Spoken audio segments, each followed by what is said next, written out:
अपने सहयोगी संतोष कुमार डे के साथ झिंझी पहाड़ी बूढ़ा मंदिर के बगल वाले शिव मंदिर के प्रांगण में श्रीमान आपका रात के 8-9 बजे तक स्वागत करता हूं। श्रीमान, कोई कहता है कि जनतंत्र खतरे में है, कोई कहता है लोकतंत्र खतरे में है, किसी को न्याय यात्रा की पड़ी है, किसी को विश्वास यात्रा का पड़ा है। अब यहाँ न्याय और विश्वास के बीच में जो किस तरह से भेदेंगे, इस भेदने के बाद में सीधी बात आते हैं हम कि जनमानस का आशीर्वाद हमें मिले। इन्हीं सारी चीजों को लेकर जयराम महतो जी अपनी गोलबंदी, न लाग न लपेट न पक्ष न विपक्ष, गोलबंदी इसलिए कह रहे हैं क्योंकि ये है 2024 का चुनाव।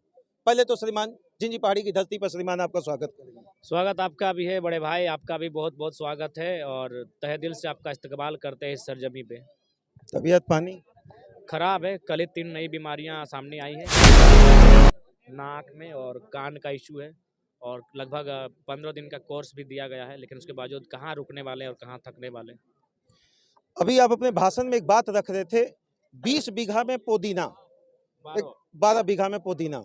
एक तो गाना आया था लेला पुदीना, तो कहीं आप उन लोग को वही तो मैसेज नहीं दे रहे कि पुदीना ले लो और अपने झाड़ पर अपने ही प्रदेश में रहो?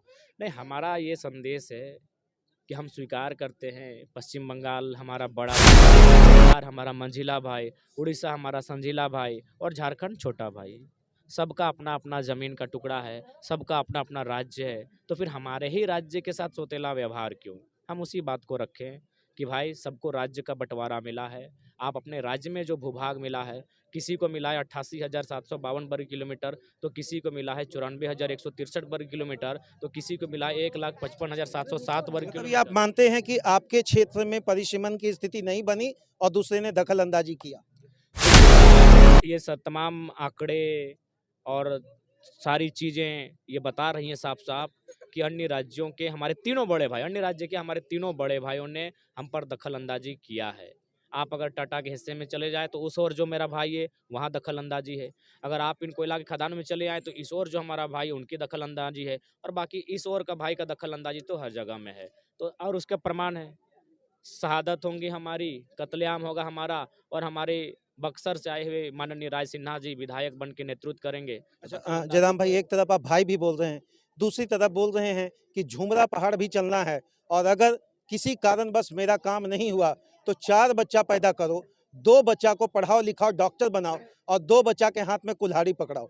क्या एक सांसद जो कल दिल्ली की धरती पर जाएंगे और उनके द्वारा इस तरह का मंतव्य, क्या हम प्राक्कलन समिति के अंतर्गत भी संसद में आपके द्वारा इसी तरह भाषण सुनेंगे क्या?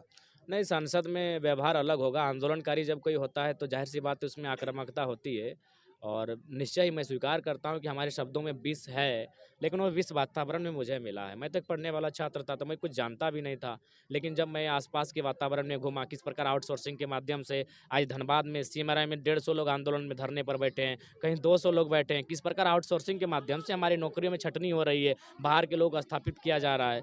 तो ये 20 समय से वातावरण में मिला और इस 20 का समाधान यहाँ के लोगों ने ही दिया है जो बाहरी है?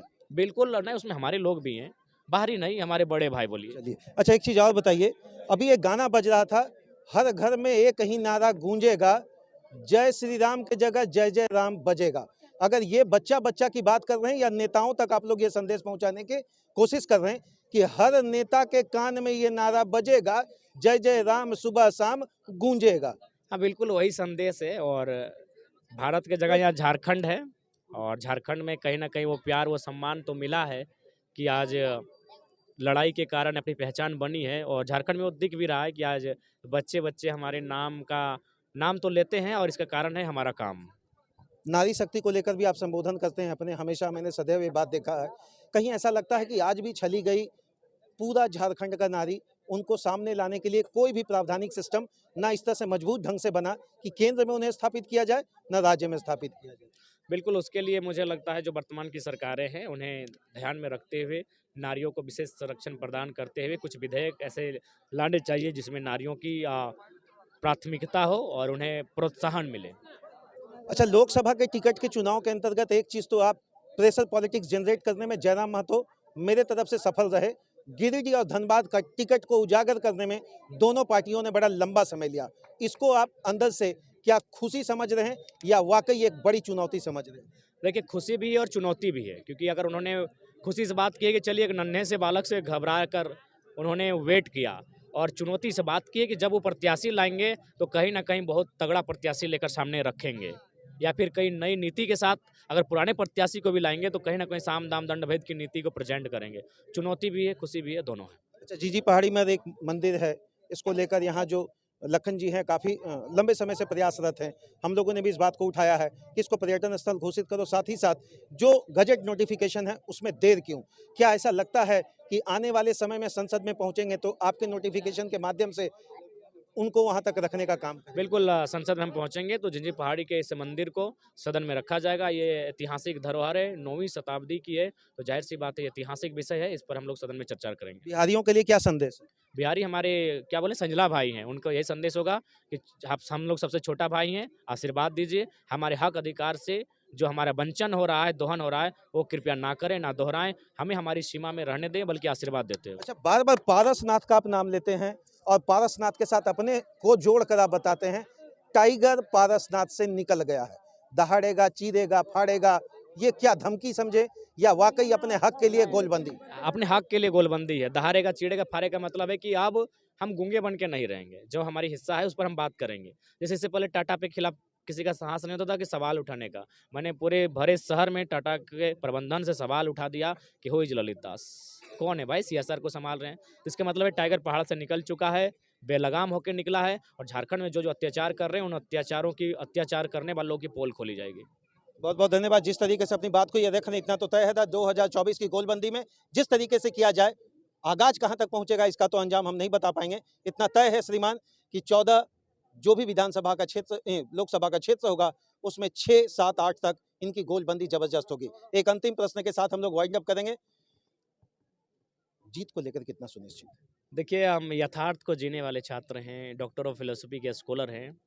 जीत मुझे दिखती है, लेकिन कह देंगे सिर्फ जीत ही दिखती है, ये उचित नहीं होगा। जीत दिखती है, सिर्फ जीत ही दिखती है, ये उचित नहीं होगा, क्योंकि बाकी प्रत्याशी भी बेहतर हैं, वे विजेता रह चुके हैं, उन्होंने नेतृत्व किया है, और ऊपर से अभी भी कहीं ना कहीं केंद्र का ये चुनाव है। लेकिन मुझे उम्मीद है कि जीत हमारी झोली में होगी। गिरिडीह हम फतह करने जा रहे हैं, और बिल्कुल बेहतर तरीके से और बेहतर विचारधारा के साथ गिरिडीह लोकसभा को फतह करेंगे, और एक ऊर्जावान संसद के रूप में दिल्ली में अपनी दस्तक देंगे, और झारखंड के मुद्दों से दिल्ली को परिचय करवाएंगे। आलोचना से डर लगता है क्या? नहीं, अब आलोचना करने वालों से अभी हमें इश्क हो गया है। मैं आपको उदाहरण दूंगा, एक शादी में हमारे एक आलोचक मिले, उनसे कहा, हमने यही कहा कि अगर आप आलोचना कर रहे हैं और कंटेंट घट जा रहा है तो बोलेगा ना, हम खुद अपनी कमजोरी को बताएंगे कि आप आलोचना हमारी कहाँ कर सकते हैं। आलोचनाओं से इश्क हो चुका है, आलोचनाओं से मोहब्बत हो चुकी है, थोड़ी आपसे भी। धन्यवाद। मुझे तो अपनों ने लूटा, गैरों में पुराने समय में एक फिल्म आया था जिसका एक बड़ा बहुचर्चित गाना था, मुझे तो अपनों ने लूटा, गैरों में कहाँ दम था, मेरी कश्ती वहीं डूबी जहां ठंडा और गर्म दोनों पानी कम था। ये हम बोल दिए प्रभु। अब जिस तरीके से देखा जाएगा 2024 में जहां जहां मिलेंगे जयराम महतो जी, हम तो पूछेंगे श्रीमान, जब बात झुमरा पहाड़ी की करते हैं तो वहां पर जन कल्याण की बात पहले होगा या परिवार कल्याण की? हम तो ये भी पूछेंगे श्रीमान कि महतो कुर्मी का अगर बात जेएमएम के तरफ से उठाया गया तो गोलबंदी जेएमएम का कमजोर क्यों? बस एक बात तो अंतिम जरूर कहेंगे, जेएमएम का नारा कहता है कि हिम्मत है तो हिम्मत है, और जेल का ताला टूटेगा और हेमंत बाबू छूटेगा। बस इसी के साथ जानना चाहेंगे हेमंत जी के प्रति कितनी सहानुभूति? देखिए, एक झारखंडी होने के नाते सहानुभूति है, उनसे हमें दिल में मोहब्बत है आपका भी जेएमएम के तरफ? ना ऐसा बात नहीं है। हमारी लड़ाई मुख्यमंत्री की कुर्सी से है, उस हेमंत सोरेन जी से नहीं है, जो हमारे बड़े भाई स्वरूप हैं। अगर उस मुख्यमंत्री के पद पर आज भी काबिज होते हैं तो उनकी नीतियां अगर हमें पसंद नहीं आती तो आलोचना करते हुए दिखते हैं। तो जाहिर सी बात है, हमारी लड़ाई एक विचार, उस पर असहमति की है, किसी मनुष्य से नहीं है। बहुत बहुत धन्यवाद।